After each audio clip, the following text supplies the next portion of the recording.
నమస్తే, welcome to మనం TV. ఈరోజు మనతో పాటు ఒక ప్రత్యేకమైన వ్యక్తి అయితే ఉన్నారనమాట. కలనిధి రాంబాబు గారు. ఆయన ఆల్మోస్ట్ 36 సంవత్సరాలుగా జ్యోతిష్యంలో నిపుణులై ఉన్నారు. అదే కాకుండా రాజకీయం పరంగా లేకపోతే ఒక వ్యక్తికి సంబంధించి ఆయన జాతకం చూసి లేదా ఆ వ్యక్తికి సంబంధించి చిన్న డీటెయిల్ ఇస్తేనే ఆయన వాళ్ళ జీవితం ఎలా ఉండబోతుంది, కొన్ని రాబోయే ఒడిదుడుకులు ఎలా ఉండబోతున్నాయి అనే ప్రతిదాన్ని చెప్తారు. అంతెందుకండి, అసలు కాంగ్రెస్ వస్తుందా రాదా, మోదీ నెక్స్ట్ సీఎం నెక్స్ట్గా మళ్ళీ పీఎం అవుతారా అవ్వరా, ఆయనకు సీట్లు ఎన్ని వస్తాయి, యోగి ఆదిత్యనాథ్కి ఎన్ని సీట్లు వస్తాయి, ఇలా చెప్పుకుంటూ పోతే ఆఖరికి జయలలిత గారికి సంబంధించి కూడా ఆవిడ మరణించకన్నా ముందే ఆవిడకి ఈ ఇయర్ మంచిగా ఉండదు, ఒడిదుడుకులు చాలా ఉండబోతున్నాయని చెప్పిన ఒక గురువుగారు. ఆయనతోని ఈరోజు మాట్లాడి మరి రష్యా భవిష్యత్తు ఎలా ఉండబోతుంది, ఇండియా భవిష్యత్తు ఎలా ఉండబోతుంది, అమెరికాకి సంబంధించి ఈ మిగతా విశేషాలన్నీ మాట్లాడదాం. నమస్కారం గురు. నమస్కారం గురుగారు. ముందుగా మీరు అసలు ఈ జ్యోతిష్యం ఎక్కడ నేర్చుకున్నారు, మీ గురువుగారు ఎవరు? ప్రేక్షకులకు నమస్కారం. నేను జ్యోతిష్ శాస్త్రాన్ని 1985 నుంచి నేర్చుకున్నానమ్మా. మా గురువు గారు స్వయాన మా మామయ్య. ఓకే. మొత్తం మా అమ్మగారు వాళ్ళు 6 అక్క చెల్లెళ్ళు. మా అమ్మగారికి ఒకడే ఒక తమ్ముడు. ఓకే. మా గురువు గారి పేరు స్వర్గీయ ఉప్పులూరి హనుమంతరావు గారు. వారి దగ్గరే నేను జ్యోతిష్ శాస్త్రాన్ని నేర్చుకున్నాను. వారు మనకేంటంటే కాచిగూడలో ఒక బుక్ స్టాల్ ఉండేదన్నమాట. ప్రతి నెల నేనే వెళ్ళి సైకిల్ మీద వెళ్ళి నేను బుక్స్ తెచ్చేవాడిని అనమాట. ఈ ఎస్ట్రాలజికల్ మ్యాగజైన్ దాదాపుగా మన ఇండియాలో 75 సంవత్సరాల నుంచి 90 సంవత్సరాల నుంచి వస్తుంది. ఆ మ్యాగజైన్ ఒకటి, బాబాజీ మ్యాగజైన్ ఒకటి, ప్లానెట్స్ అండ్ ఫోర్కాస్ట్ ఒకటి, times of astrology, 4 English magazines ఆ ఒక్క షాప్కే వచ్చే మొత్తం హైదరాబాద్ మొత్తంలో. నేను పంజగుట్ట కాలనీలో ఉండేవాడిని. అక్కడికి వెళ్ళి ఆ బుక్స్ నేను కొనుక్కొచ్చేవాడిని. ముందు మా మామయ్య చదివి ఆ తర్వాత నాకు ఇచ్చేవాడు అనమాట. యాక్చువల్గా నా జీవితంలో నాకు జ్యోతిష్యుడు కావాలని కోరిక లేదమ్మా. ఒక మంచి సింగర్ కావాలని కోరిక ఉంది. నేను 3 సార్లు నేను సంగీతం ప్రయత్నం చేశాను. కానీ మా మావయ్య నా జాతకం చూసి ఎంత ప్రయత్నాలు చేసినా కూడా నీకు సంగీతంలో నువ్వు రాణించవు, ఎందుకంటే నువ్వు ధనుసు రాశి ధనుర్లగ్నంలో పుట్టావు, ధనుర్లగ్నానికి సంగీతం శుక్రుడు యోగం చేసే ప్రసక్తి ఉండదు. సో నీకు దశమంలో గురువు ఉన్నాడు, ద్వితీయంలో బుధ శుక్రుడు ఉన్నారు, కాబట్టి నువ్వు జ్యోతిష్ శాస్త్రంలో కృషి చేస్తే జ్యోతిష్ శాస్త్రం బాగా వస్తుందన్న. అప్పటిదాకా అసలు నాకు జ్యోతిష్ శాస్త్రం అంటే నాకు తెలియదమ్మా. అది అంటే మీరు ఇన్ని సంవత్సరాలలో 36 సంవత్సరాలలో 1,00,000 జాతకాలకు పైన చూశాను అని చెప్పారు. దాని గురించి ఏం చెప్తారు? అంటే యాక్చువల్గా నేను 85 నుంచి నేను 95 దాకా 10 సంవత్సరాలు నేను కేవలం బుక్సే చదివానమ్మా. మా మామయ్య చాలా స్ట్రిక్ట్ ఆయన. ఆయన ఎందుకంటే అల్లాటప్పగా ప్రొడక్షన్స్ ఇస్తే ఒప్పుకునేవాడు కాదు. అందుకని ముందు బుక్స్ చేయాలంటే ఆయన మా మామయ్య ఏంటంటే ప్రపంచ ప్రఖ్యాతిగాంచిన జ్యోతిష్ శాస్త్రవేత్త డాక్టర్ బివి రామన్ గారు ఉన్నారు. ఆయన యొక్క వీర అభిమాని. వాళ్ళకి ఇంగ్లీష్ మ్యాగజైన్ ఉంది, ఎస్ట్రాలజికల్ మ్యాగజైన్ అని. ఇప్పుడు ఆ మ్యాగజైన్ కూడా నా దగ్గర 40 సంవత్సరాల పుస్తకాలు నా దగ్గర ఉన్నాయి. ఆ మ్యాగజైన్స్ ఆయన ఆ రోజుల్లో బాగా చదివాడు అనమాట.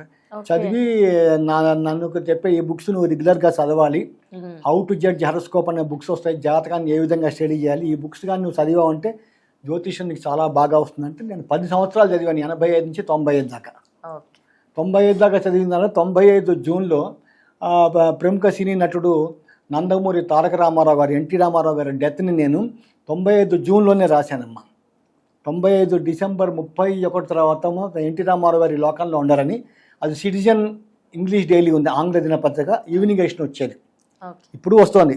అప్పుడు ఆ సిటిజన్ పేపర్కి మనకి రమేష్ గారు అని చెప్పేసి ఆయన చైర్మన్. ఆయన ఇమీడియట్లీ మా కట్టింగ్స్ పేపర్లు వేసాడు. ఒక ½ పేజ్ అప్పట్లో పేపర్లు కూడా వచ్చిందమ్మా. అది అక్కడి నుంచి నా పొలిటికల్గా నేను జాతకాలు రాయటం మొదలుపెట్టాను. సార్, అదేవిధంగా ఇప్పుడు మనము టాపిక్లోకి వెళ్తే రష్యా అండ్ అమెరికా, ఇవి రెండు ఎంత దారుణంగా యుద్ధ వాతావరణం, ఇంకా జరగట్లేదు కానీ ఆ వాతావరణం చూసినా, ఆ నౌకలను ఆపేయడం చూసినా, లేకపోతే ఆ నౌకలను మొత్తం సీజ్ చేయడం కానీ, అక్కడ ఇక్కడ నుంచి వీళ్ళు ఫైరింగ్స్ చేయడం, ఇటు వీళ్ళు నువ్వెలా ఆపుతావు అని చెప్పేసి వార్నింగ్స్ ఇవ్వడం, ఇవన్నీ చూస్తూ ఉంటే 3rd వరల్డ్ వార్ వస్తుందేమో, 3వ ప్రపంచ యుద్ధం అవుతుందేమో. ఇంకోటి ఏంటంటే బంగా బాబా అని చెప్పేసి ఆవిడ చెప్పిన ఎన్నో నిజమయ్యాయి. 2026లో ప్రపంచ యుద్ధాలు కొట్టుకుంటాయి, దేశాలకి విరుద్ధం ఎక్కువ అవుతుంది అని చెప్పేసి కూడా చెప్పడం జరిగింది. నిజమేనా సార్ అది? అంటే యాక్చువల్గా ప్రతి దేశానికి కూడా జాతకం ఉంటుందమ్మా. ఓకే. ఆ జాతకాన్ని తీసుకోవాలి మనం. ఉమ్. ఇప్పుడు మీరు రష్యా అడిగారు. రష్యా గురించి తీసుకో. రష్యాకి ఎప్పుడు ఇదేంది స్వాతంత్రం వచ్చింది తీసుకోవాలి. ఉమ్. 12/6/1990 ఉమ్. ఉదయం 8:45 మాస్కోలో వాళ్ళకి ఫార్మేషన్ డే తీసుకున్నారు వాళ్ళు. ఆ. ఆనాటి జన్మ నక్షత్రం చూస్తే శ్రవణ నక్షత్రం మొదటి పాదం, రాశి మకర రాశి, వాళ్ళ జన్మలగ్నము కన్యాలగ్నం. ఈ కన్యాలగ్నానికి యోగం చేసే గ్రహాలు మెయిన్గా లగ్నాధిపతి బుధుడు, పంచమాధిపతి శని, ద్వితీయ భాగ్యాధిపతి శుక్రుడు విపరీతమైన రాజయోగం చేస్తారు. ఈ 3 గ్రహాలే లగ్నానికి యోగం చేస్తారు. ఆ లగ్నానికి చతుర్థ సప్తమాధిపతి గురువు అతిపాపి, వ్యయాధిపతి రవి అతిపాపి, చంద్రుడు సామాన్యమైన ఫలితాలు ఇస్తాడు. ముఖ్యంగా కన్యాలగ్నానికి తృతీయ అష్టమాధిపతి కుజుడు అతిపాపెమ్మ. ఇది ఆ లగ్నం యొక్క ప్రాముఖ్యత. ఓకే. ఈ గత 7.5 సంవత్సరాలుగా ఈ రష్యాకి ఏలినాటి శని జరుగుతోంది. ఏలినాటి శని మొన్ననే 2025 మార్చి 29వ తారీఖు తోటి ఏలినాటి శని వెళ్ళిపోయింది. తర్వాత మళ్ళీ వక్రంలో వెళ్ళాడు. ఆ వక్రత్యాగం కూడా మొన్న నవంబర్ 28తో పూర్తిగా ఈ మకర రాశి వాళ్ళకి ఏలినాటి శని వెళ్ళిపోయిందమ్మా. 18/2/2024 నుంచి 18/2/2040 దాకా గురు మహాదశ నడుస్తుంది. ఎవరికి? రష్యాకి. గురువు చతుర్థ సప్తమాధిపతిగా ఈ యొక్క కన్యాలగ్నానికి ఏమాత్రం కూడా యోగం చేయడు. ఆ లగ్నానికి ఉభయ కేంద్రాధిపత్య దోషం ఉంది కాబట్టి ఆ లగ్నానికి కన్యాలగ్నానికి గురువు యోగం చేయడు. కాకపోతే ప్రస్తుతం ఇక్కడ ఏంటంటే 6/4/2026 నుంచి 18/10/2028 దాకా గురు మహర్దశలో ఈ శని యొక్క అంతర్దశ నడుస్తుందమ్మా. కన్యాలగ్నానికి చెప్పమ్మా ఎలా ఉండబోతుంది సరే? అంటే కన్యాలగ్నం వల్ల ఏమైనా ప్రాబ్లమ్స్ అయ్యే అవకాశం ఉందా, లేకపోతే అక్కడ ఎకానమీ పడిపోవడం కానీ ఇలాంటివైనా జరుగుతాయా? అంటే యాక్చువల్గా ఏంటంటే ఇప్పుడు గురు మహర్దశలో శని అంతర్దశ బిగినమ్మా. ఇది 2028 అక్టోబర్ 18 దాకా ఉంటుంది. ఇంకా 2 సంవత్సరాలు ఉంది. ఈ గురువులో శని మంచి ఫలితాలే ఇస్తాడు రష్యాకి. దీనివల్ల మెయిన్గా ఏంటంటే గత 4.5 సంవత్సరాల పైనుంచే ఈ రష్యాకి యుక్రెయిన్కి యుద్ధం నడుస్తుంది. ఈ రష్యాకి యుక్రెయిన్కి జరిగే యుద్ధం మొత్తంగా టోటల్గానే ఆగిపోతుందమ్మా. అది ఒక అయిపోతుంది. కొంత గాలి పీల్చుకుంటాడు. తర్వాత ఏంటంటే ఈ శని లగ్నానికి పంచమ షష్టమాధిపతి. ఈ శని పంచమ స్థానంలో రాహుతో కలిసి ఉన్నాడు. దీనివల్ల ఏంటంటే కొంచెం అగ్రెసివ్ నేచర్ బాగా ఉంటుందన్నమాట. ఎవరికి? ఈ రష్యా వాళ్ళకి మొదటి నుంచి. వాళ్ళు ఏంటి సూపర్ పవర్ కదమ్మా, వాళ్ళు ఎవరికి తల వంచరు.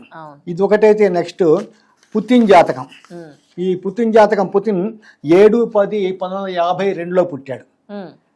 11:20 పొద్దున అమ్మా. ఆయన బర్త్ స్టార్ రోహిణి నక్షత్రం, రాశి వృషభ రాశి, జన్మ లగ్నం ఏంటంటే వృశ్చిక లగ్నం. ఈ వృశ్చిక లగ్నానికి యోగం చేసే గ్రహాలు ఎవరంటే లగ్నాధిపతి కుజుడు యోగం చేస్తాడు, ద్వితీయ పంచమాధిపతిగా గురువు యోగం చేస్తాడు, అట్లాగే మెయిన్గా భాగ్యాధిపతి చంద్రుడు విపరీతమైన రాజయోగం చేస్తాడు, దశమాధిపతిగా రవి, సూర్య భగవానుడి రవి అంటారు జ్యోతిషంలో. రవి విపరీతమైన యోగం చేస్తాడు. ఈ 4 గ్రహాలే యోగం చేస్తాయి. అంటే పుతిన్ జాతకము అదే విధంగా మనం రష్యా జాతకము రెండూ కలుపుకొని చూస్తే అంటే కంప్లీట్ గా రష్యాది, ఎందుకంటే ఆయనే ప్రెసిడెంట్ కాబట్టి ఇద్దరి జాతకాలు మిక్స్ చేసి చూస్తే అంటే రేపటి రోజు రష్యా ఇంకా మెరుగుపడే అవకాశం ఏమైనా కనిపిస్తుందా గురించి? అదే చెప్తున్నానమ్మా. ప్రస్తుతం రష్యాకి ఏంటంటే మన పుతిన్కి బుధ మహాదశలో ఈ శుక్రుడి అంతర్దశ నడుస్తుందమ్మా. ఇది ఇంకొక 2 years దాకా ఉంటుందమ్మా. ఈ బుధుడిలో శుక్రుడు. ఈ వృశ్చిక లగ్నానికి బుధుడు యోగం చేయడమ్మా. అష్టమ లాభాధిపతి బుధుడు అతి పాపి. అట్లాగే ఈ లగ్నానికి శుక్రుడు కూడా అతి పాపి, సప్తమ వ్యయాధిపతి. మహర్దశాధిపతి అన్న బుధుడు, అంతర్దశాధిపతి శుక్రుడు, వీళ్ళిద్దరూ కూడా వ్యతిరేక ఫలితాలే ఇస్తారు ఈ వృశ్చిక లగ్నానికి. అట్లాగే గోచారంలో కాస్త శని బాగున్నాడు, శని లాభస్థానాల్లో ఉన్నాడు. అట్లాగే గురువు కూడా ద్వితీయ స్థానంలో ఉన్నాడు. రాహు కూడా ఇప్పుడు చాలా బాగున్నాడు, దశమంలో రాహు ఉన్నాడు. కాబట్టి ఈ పుతిన్ ఎట్టి పరిస్థితుల్లో కూడా యుఎస్ఏకి లొంగడు.